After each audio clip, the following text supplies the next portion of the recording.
Today, Mm-hmm. many trials are done online or over the phone. Sometimes they may just require one initial visit. So there's a lot of opportunities for engagement and opportunities for people of any walk of life. Mm-hmm. Uh, we need anyone that wants to be in a Mm-hmm. trial to get engaged. Welcome to the Answers for Elders radio show.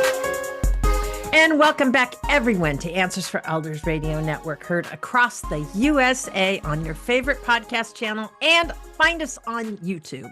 And we are here today, however, talking about dementia and Alzheimer's and clinical research and development. And we're moved into a brand new phase of what is happening out there. And it's very important that, I feel optimistic and I really want to share with our listeners, I think the exciting news that we have for when we haven't had a lot of hope before.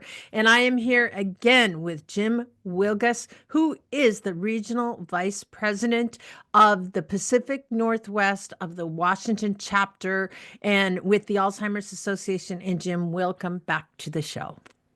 Well, thank you. I'm glad to be here. So, Jim, tell me a little bit about research and development. We know that you guys are the largest private funder of clinical research and development on the cure for Alzheimer's and dementia. Tell me what that means.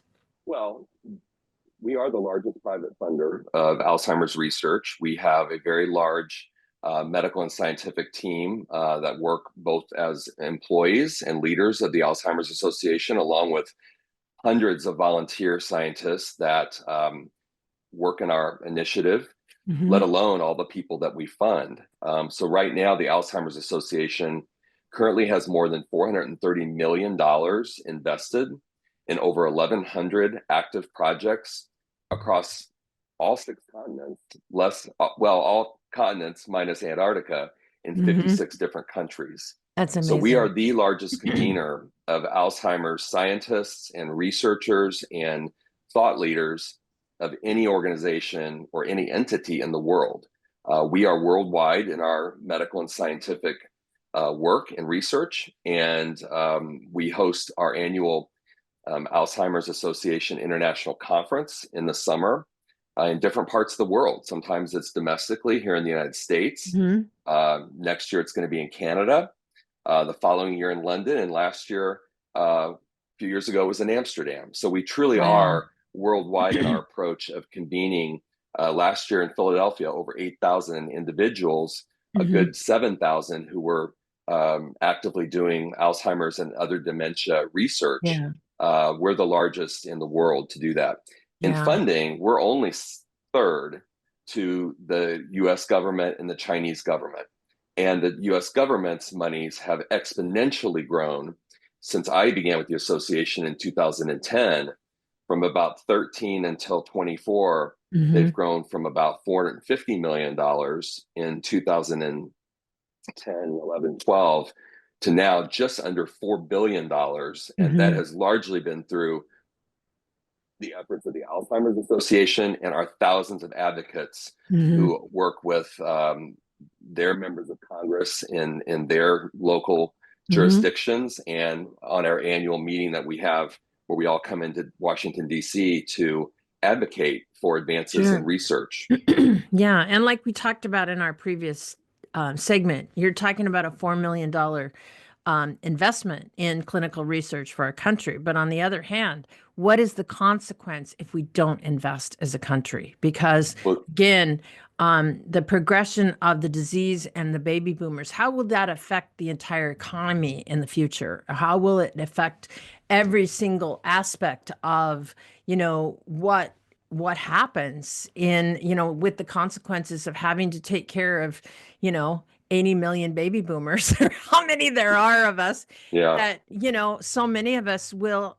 be predisposed if these things, were not treatable. So obviously this is something that is necessary. It's important. And the exciting part is there's all kinds of breakthroughs. And so, obviously you have a program called Trial Match, and, clinical trials, it sounds kind of scary, but it's really not. And this is something I think I've talked to a lot of people about getting involved in a clinical trial. And there's just, I don't know why there's hesitation. A lot of times people don't necessarily know or think it's not safe or anything like that. Could you fill us in about what clinical trials really are?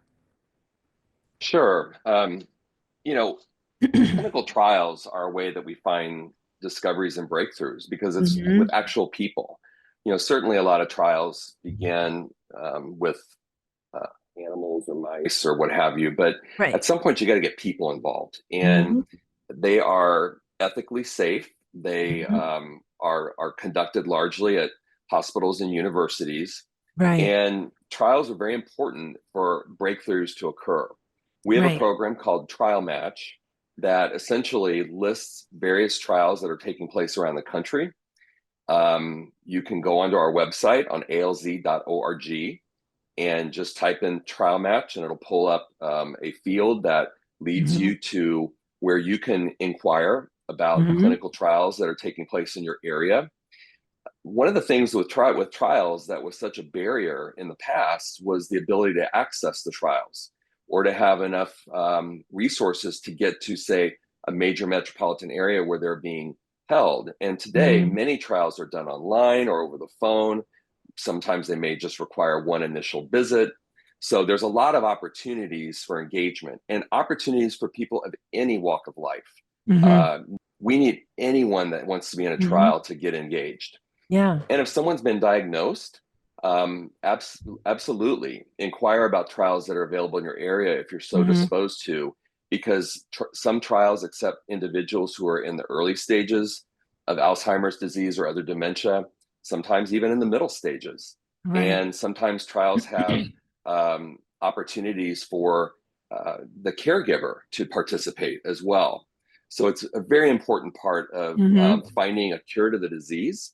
And it's certainly proven to be where we are today with other disease spaces such as cancer or heart disease, HIV, AIDS, that clinical trials were the Mhm. bedrock and the cornerstone of finding the answers to solve the issues with those diseases. Yeah. And I don't care where someone is on their journey. If you have a loved one that was just diagnosed, if you've been diagnosed yourself, you are taking care of someone that may be in the middle stage of, Alzheimer's or dementia. The Alzheimer's Association is an amazing resource for you.